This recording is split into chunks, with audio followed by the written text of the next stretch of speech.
Hey guys, welcome back to another video, and this time we're going to go through Nightmare of the Wastelands and the 2-star team I used to clear it. So like I said, I've managed to clear the Nightmare mode of Wastelands with all 2-star monsters. I'll go through the monsters first, and then I'll go through a bit of an in-depth guide on the boss and all the waves and what their skills are and what they do. So the monsters I used to clear it, and the star of the show is this fire assassin. Her second in skill is what you really need coming into this, and that's the heal block, due to the third stage having 2 monsters that heal the boss. So it's great. It poisons the enemy twice for 2 turns, and then puts heal block on them. It's only a 30% chance, but if you keep playing enough, you'll eventually get that heal block on. And then you can follow that up with this attack, which increases the duration of those harmful effects. So the heal block and poisons will be on long enough that the boss will die to the poisons before heal block comes off and can get healed. The rest of the team is a fairly standard one. We've got the water nymph as the healer. The blind is also very handy to stop the boss landing the polymorphs and life drains and stuff like that. The next member is the water bird. Just standard. You got your attack break, attack bar reduce, and the speed reduce, and the shield. And the final unit, which you also need, is a cleanser, and I've got the wind unicorn for that. The block beneficials doesn't really come in on this one.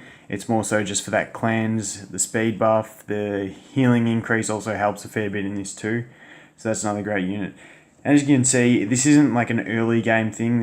I've been playing for about 3 months now, and you need some decent glyphs to be able to clear this. You need to be fast and you need to be tanky. On this first wave, the things to look out for are the boss's attack is an AoE life drain. It's not that threatening.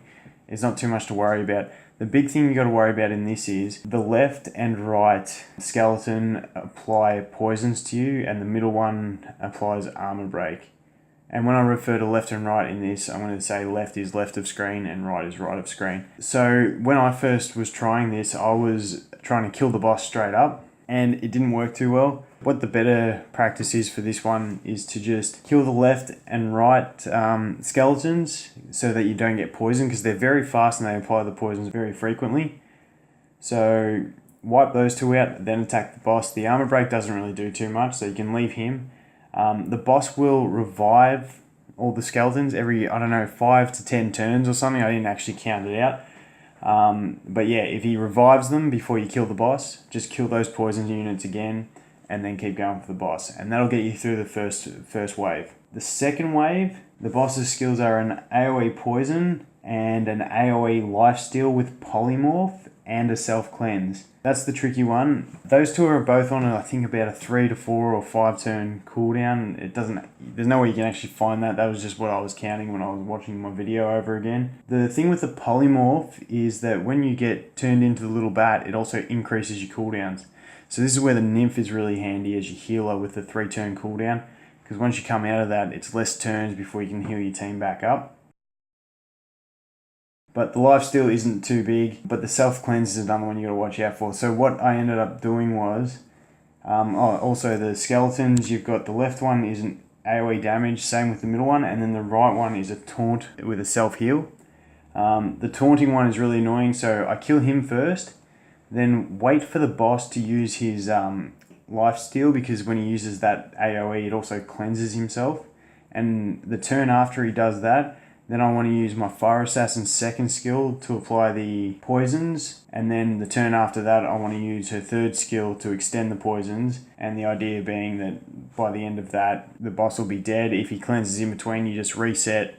If he revives the right skeleton, kill him again, and then basically just reset and get the poisons up again, and then kill the boss again. That's it for the second wave. The third wave, the boss has an AoE turn bar reduce. It's about 30%.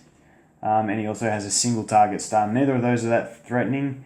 The middle skeleton only has a AoE crit damage and crit rate reduction for your team, which is nothing again because we're killing with poisons. The the annoying one about this stage, and it's the reason you have to bring that Fire Assassin, is that the left and right skeletons both heal all their allies, so they're healing the boss all the time. So what I did with this one is I decided to kill the 2 healers and then go for the boss, and the idea was being I could get a few dots in on him before he revived those healers, and then hopefully have the heal block up, and then he'd just melt away. And eventually I did land the heal block. Like I said, the Fire Assassin only has a 30% chance to land it without skill ups, but eventually you'll get it. So eventually I did get it, and extended the durations, and then he basically just died to poisons before he could get healed. And that's how that stage goes. And then the final stage, which is just the boss, I actually find this to be the easiest stage because he has no little minions doing all the hard work for him, but he's got the AoE life drain with polymorph again, and he hits a bit harder. So I did come close to dying in this stage, which is why I say you definitely need those tankier monsters with faster speed. He also has a single target poison, but the big one to this is just get your poisons up as quickly as possible, and then basically he just kills himself to poison, and just hopefully you don't die